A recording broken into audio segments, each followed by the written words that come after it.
Avant de regarder cette vidéo, je vous recommande fortement d'avoir vu la série Le Faucon et le Soldat de l'Hiver en entier, car il va y avoir des spoilers.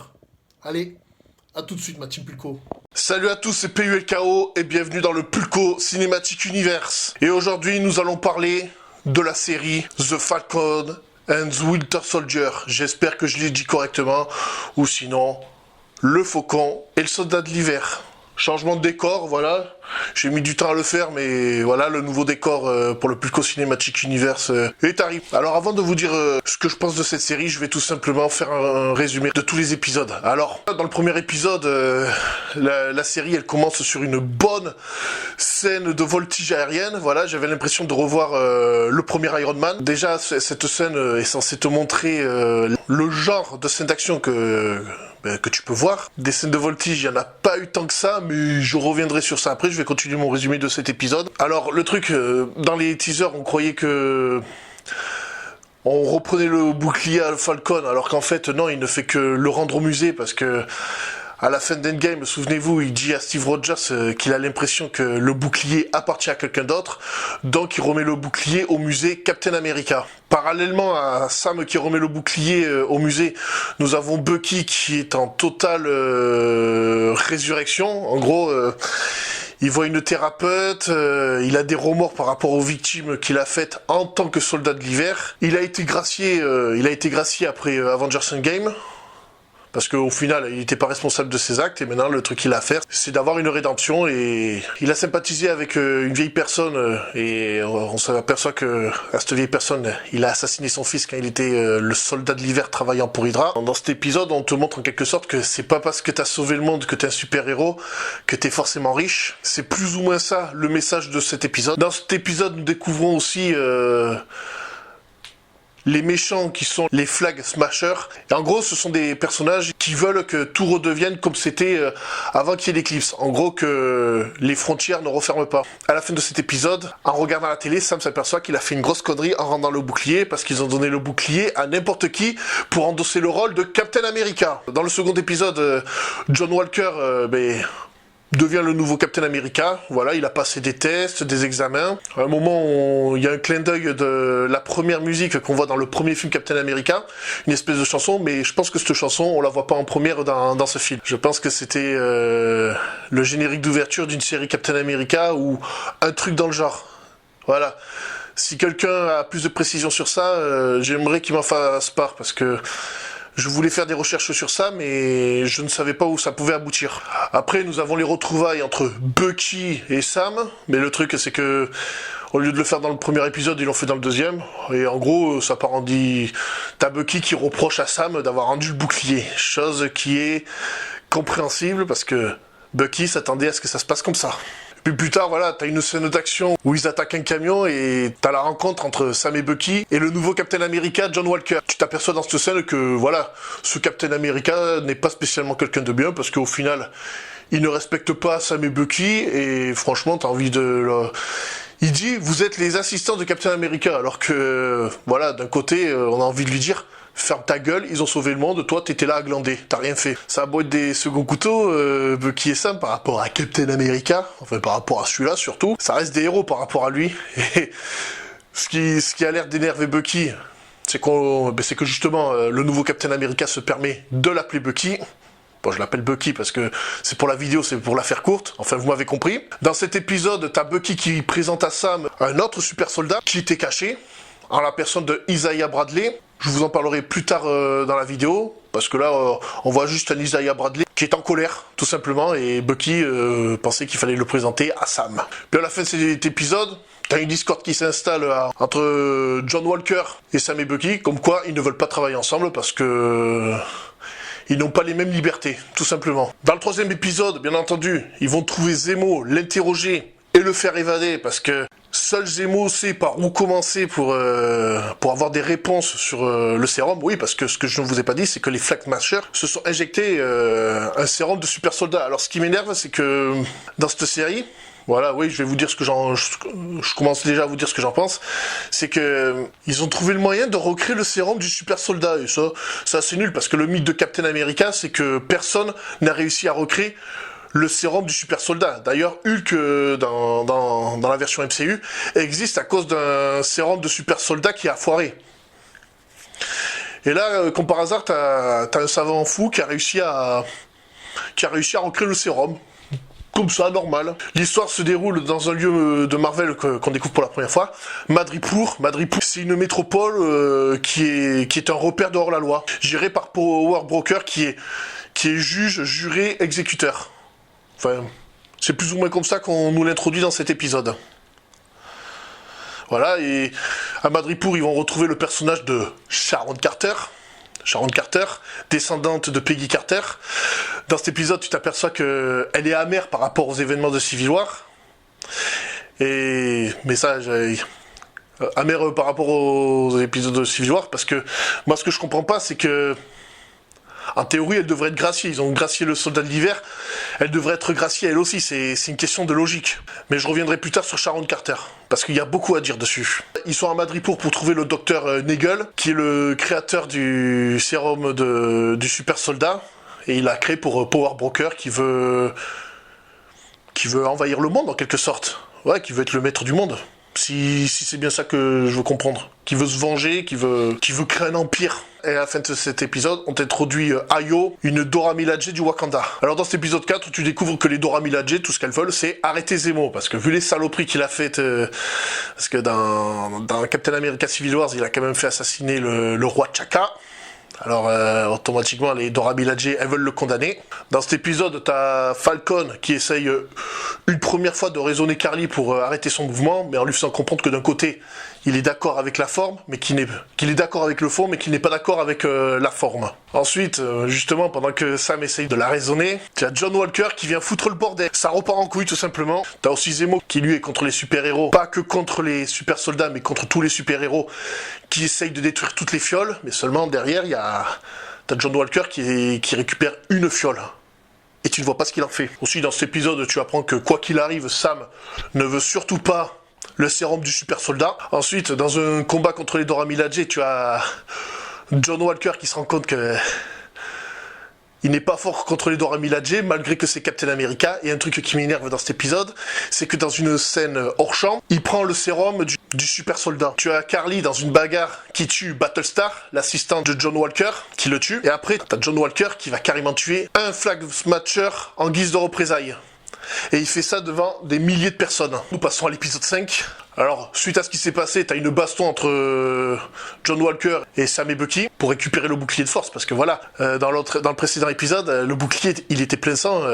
Il a souillé le bouclier, ce Captain America. Dans cette même bagarre, t'as Falcon qui a cassé ses ailes. Il va donner ses ailes à Torres. Je pense que ça sera intéressant plus tard, mais vraiment plus tard, hors de la série. Je pense que ce Torres, pour moi, je balance une théorie, ça sera le nouveau Falcon. Plus tard dans l'épisode, tu as Sam qui va chez Isaiah et tu apprends que Isaiah, en fait, il a plus ou moins eu le même parcours que Captain America, sauf que lui, il était dans un groupe de soldats à qui on a injecté plusieurs doses de sérum de super soldats et il se retrouve en prison. On a dit à sa femme qu'il était mort, entre-temps sa femme elle meurt, enfin... Voilà, c'est un personnage à qui il est arrivé que des saloperies parce qu'il était noir, voilà, parce que on lui a fait comprendre que Captain America ne peut pas être noir. Plus tard dans la série, tu as Sam qui reçoit une mallette qui vient du Wakanda. On y reviendra plus tard. Aussi dans cet épisode, tu as Sam qui s'entraîne à manier le bouclier. Et à la fin de l'épisode, tu as les Flag Smashers qui débarquent à New York. Et tu as Sam qui ouvre sa mallette. Et en cette pause générique, ouais, parce que ce que j'ai pas dit, c'est que John Walker, il s'est fait virer de l'armée sans les honneurs. Et dans cette pause générique, il se fabrique un nouveau bouclier. Bon, il va pas le faire en vibranium, parce que, voilà, le vibranium, pour le travailler, c'est chaud, et pour en obtenir, c'est encore plus chaud. Et maintenant, je vais vous parler de l'épisode 6, qui est pour moi une belle apothéose à la série. Voilà. Alors, bien entendu, les Flag Smashers, en étant à New York, ils se sont attaqués au siège du CMR, et tu vois Falcon arriver avec un costume de Captain America, moitié faucon. Et déjà, le costume, il tue. Et les phases de combat entre les scènes de voltige et les lancers de bouclier sont géniales. Franchement, quand j'ai vu la fin d'Avengers Endgame et qu'on a su que Sam allait devenir le nouveau Captain America, c'est le genre de scène de baston que je voulais voir. le genre de scène d'action que je voulais voir. Et sur ça, à ce niveau-là, moi j'ai été assez comblé. Alors tu t'aperçois aussi que Power Broker, c'est Sharon Carter, le truc auquel je m'attendais pas du tout. Après cette bagarre, tu vois Sam en Captain America te faire un putain de discours pour convaincre le CMR comme quoi il ne faut pas restaurer les frontières. Mais ce discours, il est tout simplement génial. Et rien qu'avec ce discours, ça se voit que l'acteur, il interprète à la perfection Captain America. Enfin, Sam mérite d'être le nouveau Captain America. Pour moi, tous ceux qui doutaient de ce personnage en Captain America, qui voulaient Bucky, moi, sérieux, cette séquence m'a convaincu. Voilà, le discours est génial. Bon, moi je l'ai vu en VF, alors je peux pas parler des talents d'orateur de l'acteur, mais cette scène est tout simplement géniale. Et il a fait ce discours parce que voilà, dans la bagarre, tu as Carly qui est morte. Parce que Carly, la pauvre, c'est une enfant innocente qui ne savait pas plus ou moins ce qu'elle faisait, et qui était dans une folie pure et dure. À cause des lois du CMR. T'as des flag smashers, on les transfère dans la prison du Raft, et leurs camions se font exploser alors qu'il a même pas démarré, voilà, et tu vois une espèce de vieil homme, et tu ne sais pas ce que c'est. Moi je suis sûr, ce vieil homme, c'est un personnage qu'on nous a introduit dans Black Widow, mais comme on n'a pas vu Black Widow avant le Faucon et le Soldat d'hiver, ça pose quelques problèmes, mais ça aussi je vais y revenir plus tard dans la vidéo. Ensuite, dans cet épisode, t'as John Walker qui devient l'US Agent, et ça c'est très important pour la suite. Ensuite, à la fin de l'épisode, tu t'aperçois que Bucky, il est libéré de sa... Voilà, il a été voir toutes les personnes à qui il a fait du mal en tant que soldat de l'hiver. Aussi, tout à l'heure, je parlais de Isaiah qui a été maltraité dans les années 50. Pendant la guerre de Corée, je crois que c'est ça, ce qu'il a dit Bucky, et on lui a carrément rendu hommage dans le musée de Captain America. Et ça c'est génial. Il rend à Isaiah Bradley ses lettres de noblesse. Et dans la scène post-générique, tu vois la scène où Sharon Carter passe devant le CMR, et où on la gracie, mais tu t'aperçois que voilà, elle a l'intention de faire un sale coup. J'ai terminé sur la review de tous les épisodes. Maintenant, je vais vous dire ce que je pense exactement de cette série. Le jour du premier épisode, j'étais pas trop hypé pas parce que la série, elle est bidon, justement, elle est bien cette série. Mais la veille, t'as eu la Snyder Cut qui est sortie et pour te remettre de ça, voilà, d'un côté t'as une série sur des seconds couteaux. Et de l'autre côté, t'as un putain de film avec un gros crossover. Alors la hype, là pour le coup, DC, ils ont fait mal à Marvel. Je vais vous parler de Sharon Carter. Là où pour moi, ils ont chié dans la colle. Dans Captain America Winter Soldier et Captain America Civil Wars, ils en avaient réussi à en faire un personnage intéressant. Dans le Soldat de l'hiver, tu vois que voilà, elle travaille pour le Shield, elle veut affronter Hydra.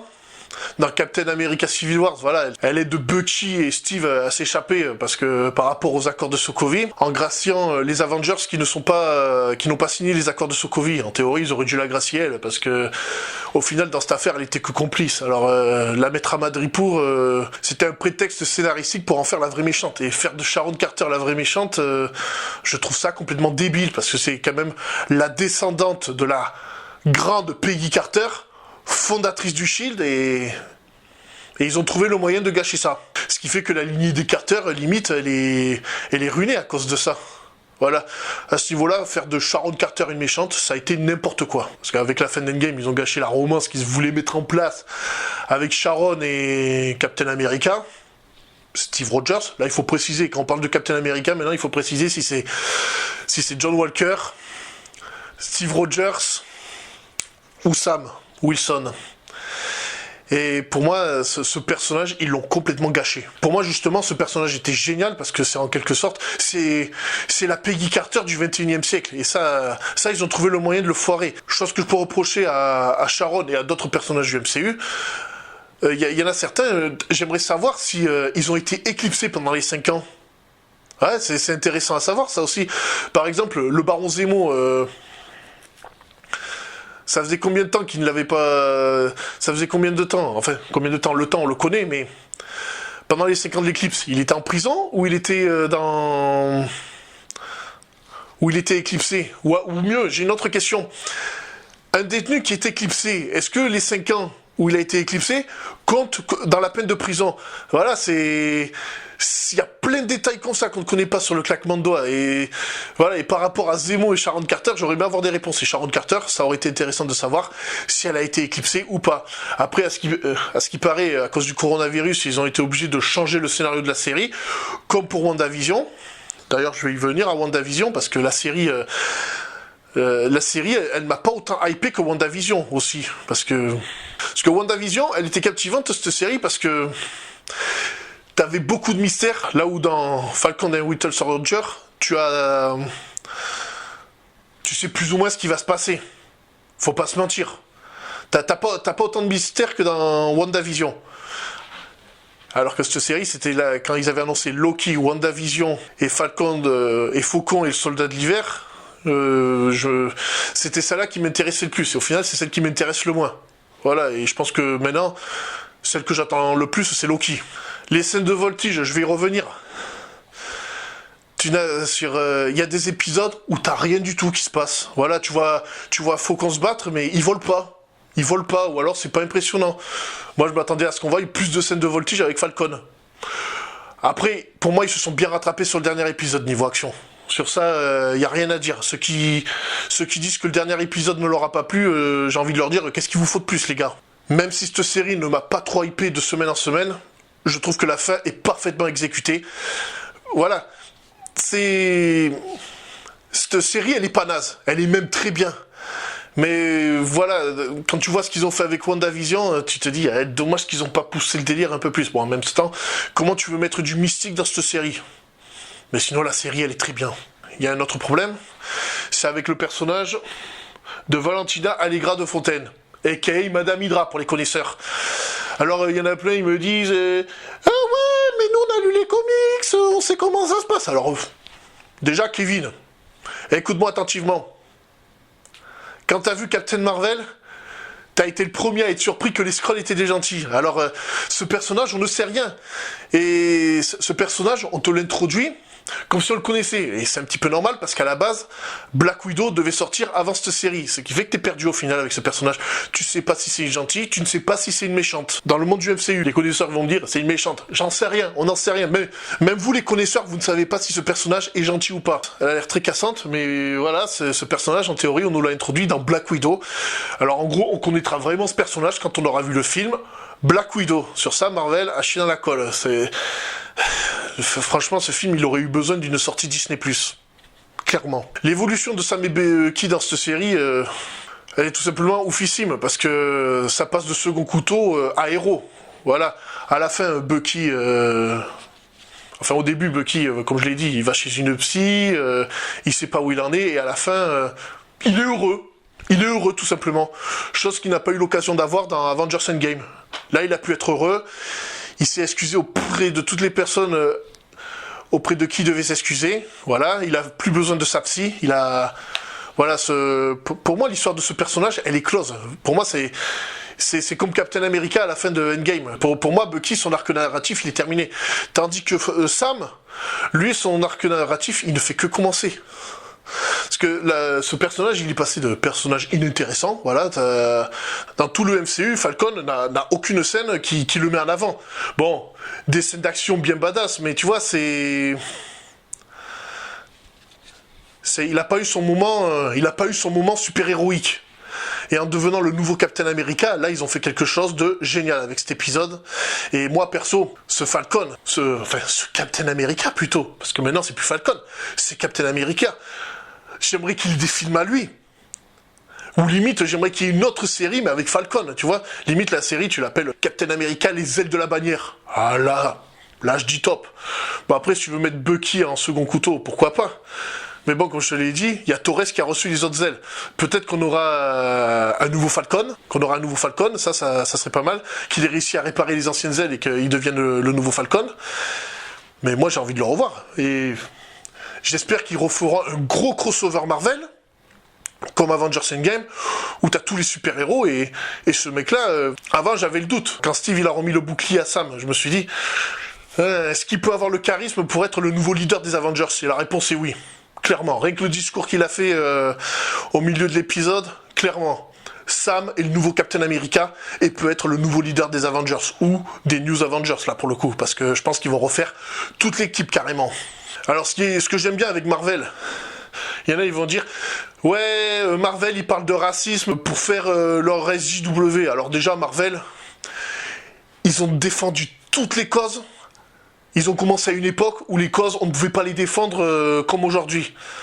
Alors non, Marvel, ils ont toujours eu cette valeur de défendre la veuve et l'orphelin. Tu vois, ils parlent de racisme. C'est la première fois qu'ils le font dans les films ou dans les séries. Et d'ailleurs, pour le coup, je pense qu'ils ont mieux servi la cause noire que dans Black Panther. Parce que Black Panther, c'est quoi? Ça t'introduit juste le premier super-héros africain. Là, ils vont carrément aborder les problèmes de racisme. Notamment quand je vous ai parlé du contrôle de police avec Sam et Bucky, où c'est Sam qui se fait engueuler par la police, ou la scène avec Isaiah quand il raconte son histoire pendant la guerre. Franchement, ça, c'est un truc auquel je m'attendais pas dans cette série. Et Marvel, ils ont toujours su défendre les bonnes causes. Et pour conclure cette vidéo, je te le dis et je te le redis. Je veux une suite avec ce Captain America, tu me le mets dans un crossover, tu fais un film sur lui, tu me fais une saison 2 à Faucon et le soldat de l'hiver, il n'y a pas de problème, j'achète. Voilà, nous arrivons en fin de vidéo. Comme d'habitude, je vous invite bien sûr à vous abonner à la chaîne YouTube, voilà, ça fait toujours plaisir. Likez, commentez, partagez, faites bien connaître. Je voudrais vous dire aussi qu'en ce moment, je suis sur Twitch presque tous les jours. Venez vous abonner à mon Twitch. Le lien est dans la description, bien entendu. Même si je suis pas en live, venez me follow. Franchement, ça fera plaisir. On se tape des barres, on rigole, il n'y a pas de problème. Des fois, je joue à Fortnite avec des potes. On se tape des barres. En ce moment, je suis sur un let's play Pokémon Rouge-Feu. Voilà. Alors donc, les fans de Pokémon, n'hésitez pas à venir...